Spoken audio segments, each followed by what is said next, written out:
What's up, guys? Welcome to Naf Hive Wrestling.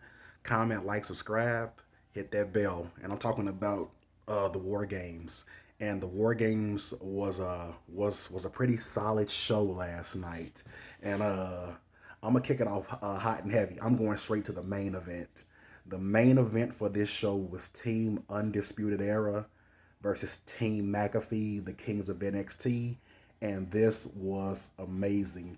The match started with Kyle O'Reilly and Pete Dunne started off the match, and it was an epic between those two. Starting off, you got two of the best wrestlers in the ring showing out. After that, we get everybody's in, and Pat McAfee's in there, and he's starting to pull tables from the under the ring, and each table has the name of each undisputed era wrestler. So it's pretty funny. And Cole gets out of his chamber. He comes down there, and it's just a melee. This match was worth the show alone. This match delivered in so many ways. It was brutal. It was violent. It was wrestling. It was excellent. This show was the War Games.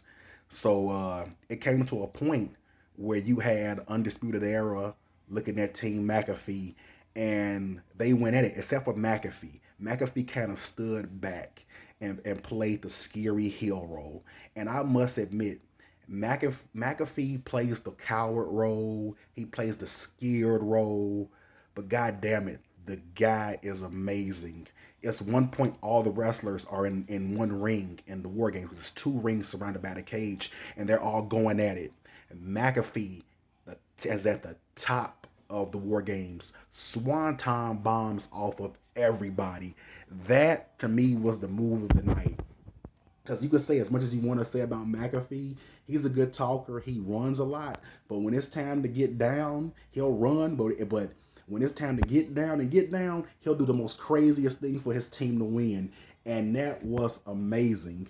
That that was utterly amazing. So we get into the match, and the Undisputed Era is beating the hell out of Orny Lorcan, Pat Burchill, and Pete Dunne. Flying knee strike, super kick, super kick, super kick. They turn around. They look at Pat McAfee. He's in the other ring looking scared like a coward. But before they could get him, Orny Lorcan, Burchill, and Pete Dunne attack him. They fend them off with weapons, paddles, anything you could think of. So we get Adam Cole finally with Pat McAfee. Adam Cole hits the Tequila Sunrise, which is basically the Canadian Destroyer on Pat McAfee. One, two, McAfee kicks out. I damn near jumped out of my seat. McAfee, as much as people talk crazy and shit about him, this man kicked out. Everybody was surprised. Adam Cole was surprised. And that was just amazing, y'all. It was just freaking amazing. So Cole's got that shock look on his face. Um, Danny Burchill, Orny Lorcan comes back in. Pete Dunne tries to break O'Reilly's fingers, but Adam Cole realizes he can't get it done. But it was okay because Undisputed Era is a family and they'll get it done together. And O'Reilly literally jumped off the rope with a chair on his knee on Orny Lorcan on no Pat Burchill's face and beat him. One, two, three. Undisputed Era gets him. When they moved the chair off of Pat Burchill's face, it like his nose broke, his eye was broke. It was just blood. I'm like, damn. But like I say to all eight men, nothing but respect. What a match. Like worth the name War Games alone. What a match! And the Undisputed Era stood tall. But I know a lot of them we may not see on for a couple weeks because I know they all got injuries after that match. Um, Bobby Fish, I believe he speared Orny Lorcan through a table that was set in the middle in the middle of the War Games. It was sick. These men did everything, but I'm gonna give a shout out to Pat McAfee. That Swanton and kicking out the Tequila Sunrise, hell yeah. But it also proved that the Undisputed Era runs NXT, and they are the faces of NXT, titles or no titles. We also got a promo for Finn Balor saying he's going to return to, I guess, announce his title situation. And we also got a snippet of like Karrion Kross making his return soon. But the announcers played it so 80s style. They wouldn't admit it's Karrion Kross. But come on now, be honest with us. We all know it's Karrion Kross. And that's one thing I didn't like about the show. I like the women's War Games match. I just think it took a minute for that match to start.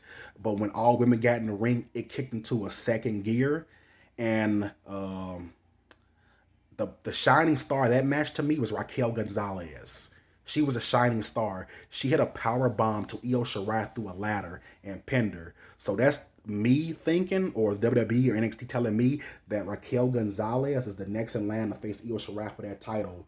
And I hope Raquel Gonzalez beats Io Shirai, because when Raquel Gonzalez stood in one ring and Rhea Ripley stood in the other ring and they went face to face, that was the money. I want to see Raquel Gonzalez, Rhea Ripley for the NXT Women's Title. That's money right there. And I also believe Candice Ray, like, she dislocated her arm or broke her arm in that match. I'm not too sure. She looked pretty hurt, but it was Team Candice getting the win in the end, and I'm okay with that. Raquel Gonzalez, I'm gonna start calling her Big Mama Cool, because she does remind me of Diesel, a female version of Diesel, and Dakota Kai reminds me of Shawn Michaels, which is kind of funny. Also, we got Timothy Thatcher versus Tommaso Ciampa, and this was like an MMA match. They were wrestling, and Tommaso Ciampa hit a V trigger and a flying knee strike, and I believe he bust Thatcher's eardrum. It was blood shooting out his ear. It was graphic, and then he hit him with the DDT in between the ropes to beat him. And I gotta drink 2 shots for that, if you know what I mean. But a good wrestling match, nothing to be ashamed of. The worst match to me was the strap match. I really didn't enjoy it, but it made me look at Dexter Loomis. He's so methodical sometimes when he does things. I'm like, damn, this kid, if they let him go, he's kind of great. And Dexter Loomis did beat Cameron Grimes by roping him up in the rope, which I did like, but I really wasn't a fan of this match. But I am a fan of Dexter Loomis. I am a fan of Cameron Grimes. I just want these two wrestlers to go their separate ways, because I'm just over it. I think it should have been done at Halloween Havoc, but hey, it's over, and Dexter Loomis got the win, and he's methodical and fast, so that's pretty cool. This match I liked a lot. Between Damian Priest, Leon Ruff, and Johnny Gargano. And this match was great. It was for the NXT belt, and it was good. It was one point where Damian Priest hit a razor's edge through the guardrail they got between the fans that's there to protect them, and it fell down. And he literally threw this kid through all this shit. They got to get Leon Ruff out of there. Then it came down to Gargano and Priest in the ring, and they were tearing it up. And he hit like a spinning heel kick, and Damian Priest hit like a high choke slam. So like Damian Priest is about to win the match, and a bunch of Scream guys came out, like the Ghostface mask from Scream, and it was around 15 of these guys, and Damian Priest whooped all their ass. He ran, stepped off the mid rope, flipped onto the other one, ran and tope con hilo through the other rope, still got back in the rope to win. So Ruff comes back down hobbling from the back, and Ruff tries to sneak a win. Damian Priest lays him out. So as Damian's about to win the match, a Ghostface comes up and hits him with a lead pipe. I'm like, damn.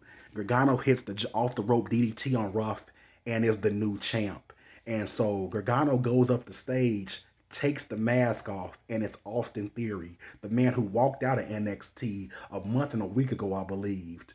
So we're gonna see where this goes. I like Austin Theory. He reminds me of a young Randy Orton. So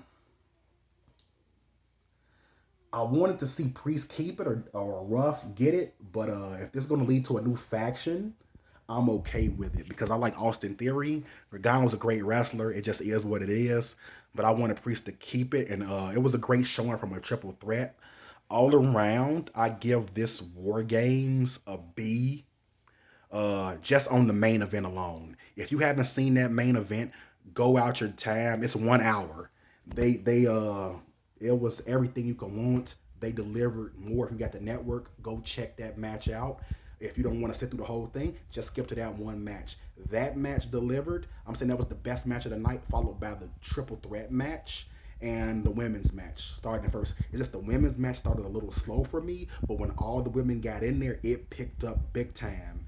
And Raquel Gonzalez, I see big things for her in the future. She is Big Mama Cool, and I want to see Big Mama Cool take on my boo, Rhea Ripley. When they stood in them two separate rings looking at each other, I seen fucking money. And I know NXT, WWE, you see money with that. And like I say, baby, Undisputed Era, baby. That was the War Games. Ooh. Hell yeah. Ooh ah. Stay high off life and stay high off wrestling, baby. Comment, like, subscribe, hit that bell. Shit, tell me what you think, baby. I got an unboxing coming for y'all soon. Peace, love, and soul.